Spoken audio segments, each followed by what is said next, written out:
Nah, tadi kita sudah bisa dapetin nih si nilai dari konteksnya ya. Nah, misalnya kita coba pasang di si ininya ya, tombolnya gitu ya. Change theme.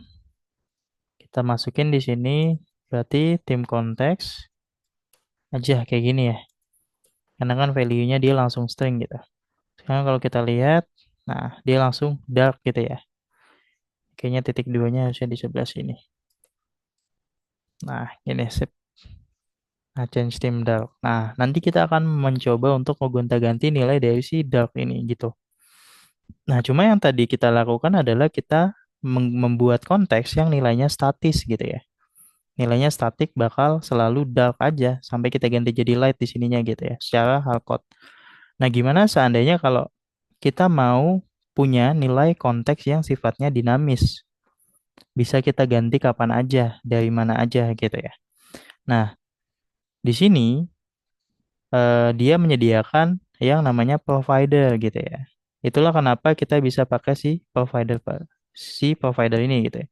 Jadi si provider ini gitu ya tugasnya adalah untuk apa ya nge-provide eh, si provider ini tugasnya untuk nge-provide nilai ke komponen yang dia update gitu ya atau komponen yang ada menjadi anaknya dia. Tapi dengan si provider ini juga kita bisa ngasih custom value ke dalam nilai konteksnya. Custom gimana? Nilainya bisa dari mana aja. Bisa dari use state yang sifatnya reaktif juga gitu. Jadi seandainya sewaktu-waktu kita butuh untuk ngeganti nilai dari si state-nya gitu ya, kita tinggal panggil aja si use context untuk manggil function setTime ini. Jadi misal ya, misal di sini aku sudah punya tadi ya variabel tim konteks, lalu aku mau yang aku share itu, yang aku teleport itu nilai yang dinamis atau nilai yang reaktif gitu ya. Nilai yang dinamis yang bisa aku ganti-ganti kapan aja gitu ya dan dia reaktif ketika aku ganti nilainya, komponennya ke render gitu. Nah, di sini aku bikin dulu nih sebuah state namanya eh tim gitu ya. Kita bikin dulu sebuah state namanya tim. Eh, use state. Di sini aku set nilainya light gitu ya. Lalu di bawah sininya aku akan bungkus si aplikasiku ini gitu ya dengan si konteksnya dengan menggunakan provider dari konteksnya. Jadi di sini aku panggil tim konteks dot provider. Di sini juga oke. Terus aku format sedikit. Lalu di sini aku akan provide value baru gitu ya. Nah, value-nya ini nggak cuma bisa string aja ya, bisa macam-macam. Ini post value bisa kita isi apapun. Nah, di sini aku akan mau ngasih dia sebuah objek gitu ya. Nah, kenapa aku kasih objek? Karena kan nanti aku mau coba ganti-ganti nih nilainya. Dari si tim ini mau aku ganti misal dari light ke dark, dark ke light, misalnya kayak gitu ya. Berarti di sini aku mau coba mengekspos si tema variabel state-nya, tim test state-nya dan juga si function setternya gitu ya. Value dari si state timnya dan juga si setter functionnya. Jadi aku mau coba ngirimin dua hal ini. Bisa nggak ya? Kalau tadi kan kita cuma ngirimin string doang gitu ya di default value-nya. Sini aku mau coba kirimin dua hal, tim sama si set timnya. Salah. Oke.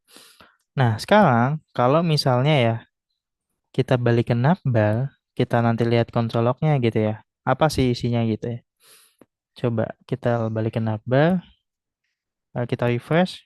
Malah nge-crash dia. Malah nge-crash. Tapi di sini kita bisa lihat di konsol log bahwa oke, ternyata nilai timnya itu kebaca dan si setter functionnya juga kebaca gitu ya di konsol log. Ini sih aman gitu ya, tapi kenapa aplikasinya crash atau nggak nampil? Nah, jadi di React itu teman-teman nggak bisa merender objek secara langsung seperti ini. Karena si tim konteks ini kan nilainya objek ya sekarang. Memang waktu awalnya itu kita bikin dia default value-nya itu string. Tapi ternyata ketika kita provide di sini, kita nge-provide sebagai objek. Jadinya dia eh, berubah gitu nilainya.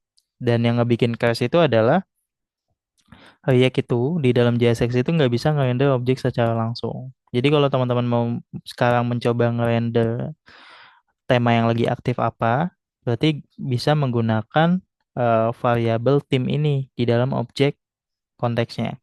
Berarti di sini jangan langsung akses tim konteksnya, tapi akseslah si properti yang ada di dalam tim konteks ini, yaitu si timnya itu, gitu.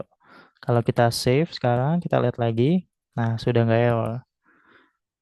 Nah, terus bedanya apa sama yang tadi? Bedanya sekarang di dalam tim konteks ini juga ada setter functionnya gitu ya. Kita bisa panggil si setter functionnya. Kayak gimana? Berarti di sini di button ini misalnya aku kasih on click gitu ya. On click, aduh, mundur dulu. On click, terus aku bisa kasih di sini sorry, tim konteks dot set tim gitu ya. Terus aku ganti secara manual dulu deh. Jadi misalnya dark gitu ya. Oke, aku ganti pencet jadi dark. Nah, berubah dia jadi dark. Terus komponennya juga ke render ulang ya. Karena di sini juga bisa kita lihat bahwa keganti teks di tombolnya. Terus dia konsol lognya jalan lagi gitu. Jadi si temanya ini nilainya berhasil kita ubah. Tema yang ada di dalam sini gitu. Oke, sampai di sini ada tanggapan dulu dari Kang Ajat.